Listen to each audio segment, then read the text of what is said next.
high school student is shot dead by police after an armed robbery. A young mother is gunned down in front of her home the very next day. And the government has been accused of conducting a political witch hunt. We've got those stories and more. I'm your host, David Turnquest, and this is the Tribune's Top 5. Following a spate of arrests made last week by the police at the Bahamas Agricultural Industrial Corporation, Prime Minister Dr. Hubert Minnis has denied accusations that his government has undertaken a political witch hunt. Dr. Minnis insisted that the government will not interfere or obstruct the Royal Bahamas Police Force as the organization carries out its work. Branding his government as transparent and honest, Dr. Minnis said it was his administration's aim to treat all people equally. His declaration comes on the heels of a warning from official opposition leader Philip Brave Davis last week that the new government should avoid succumbing to widespread expectations of witch hunts, and raised concerns over the excessive display of force by police at BAIC. Mr. Davis also reminded the police force of its mandate to maintain its political neutrality. His comments followed the arrest of 8 BAIC workers early last week as part of a probe into theft by reason of employment at the corporation. The employees were taken into custody after reports that some items were allegedly taken from the corporation on the night of the election and the following day. While the workers were later released without charge, former Deputy Speaker of the House of Assembly Dion Smith was also taken into custody in connection with the ongoing probe and held overnight. According to officers, the former Nassau Village MP, who was appointed executive chairman at the corporation during the Christie administration, turned himself over to authorities shortly after 4 p.m. on Thursday in the presence of his attorney, Wayne Monroe, QC. To date, no formal charges have been brought against anyone. Before the general election, Dr. Minnis labeled the former administration as the most corrupt, the most incompetent, and the most victimizing government since independence. According to Free National Movement Chairman Sidney Colley, capitalizing on national concerns about corruption was a major plank in the FNM's campaign strategy. The Free National Movement government plans to hold a referendum on instituting term limits for the Prime Minister, a recall system for non-performing members of Parliament, and an independent Constituencies Commission and Electoral Commission. A date has not been announced for the referendum proposed by the Minnis administration. However, the speech from the throne read on Wednesday by Governor-General Dame Marguerite Pinling also revealed that the government intends to create an Office of the Ombudsman, which is meant to provide a direct source of relief. It is hoped that people who have legitimate grievances due to the actions or inaction of the government or any public agency will have a form of recourse through this mechanism. Meanwhile, the speech also addressed the government's plans to reduce value-added tax on breadbasket items.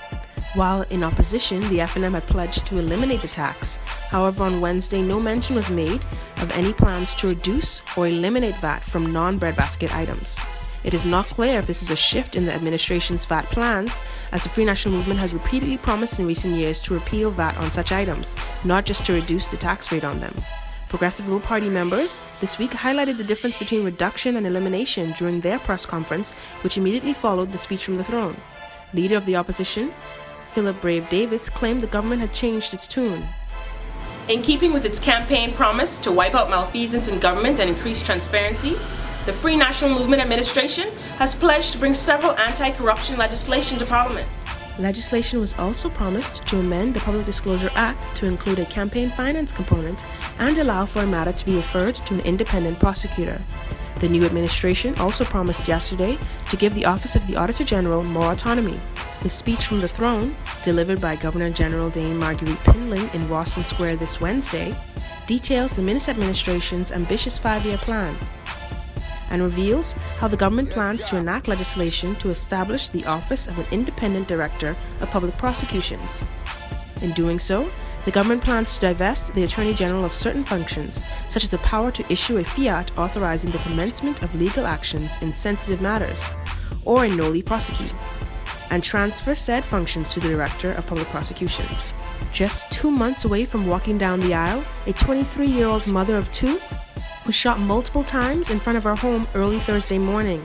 Police have not identified the deceased, but the Tribune understands she's Donna Clark, a former R.M. Bailey High School student who had recently given birth to her second child. A man was also left in critical condition as a result of the double shooting which took place shortly after midnight in Nassau Village. Police said that the 2 victims were standing in a yard on Lee Street when the gunman in a black vehicle fired multiple shots in their direction. Ms. Clark was shot multiple times in her body, while the male victim was shot in his neck and chest. Ms. Clark was taken to the hospital by ambulance where she died shortly after her arrival. The male victim attempted to drive himself to the hospital, but crashed his car in the area of East Street and Cordeaux Avenue. A passing motorist reportedly took the man to Princess Margaret Hospital, where he remains in critical condition. Police report that in speaking with the male victim, they were able to ascertain that he was visiting a friend during the incident when they were both accosted by a male gunman wearing a ski mask, who opened fire on both of them.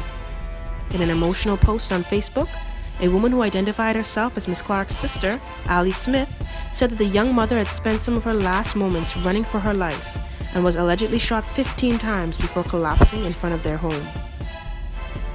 According to family members, Miss Clark was due to be married in July. A teenage boy is dead after he and two others allegedly attempted to rob a QVS pharmacy in a brazen daylight armed robbery. Onlookers said the incident played out like a scene from a movie. One customer who was inside the store when the daring robbery occurred described it as a scene of chaos and panic. Several packs of cigarettes were seen scattered throughout the nearby parking lot at the time of the incident and was confirmed by police to be the main component of the suspect's haul, which also included some cash. Several customers were also robbed. Police identified the slain teenager as 15-year-old Gino Evante Finley, and the Ministry of Education confirmed that the boy was a 10th grade student from R.M. Bailey Senior High School.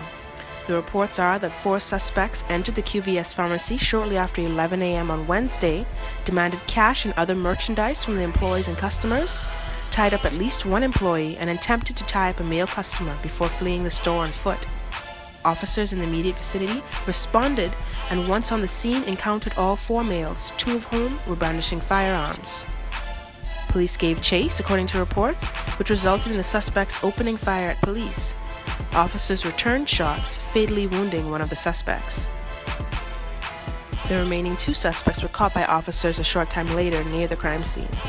Education Director Lionel Sands, in a statement this week, said officials will offer counseling and support services to students and staff who are affected.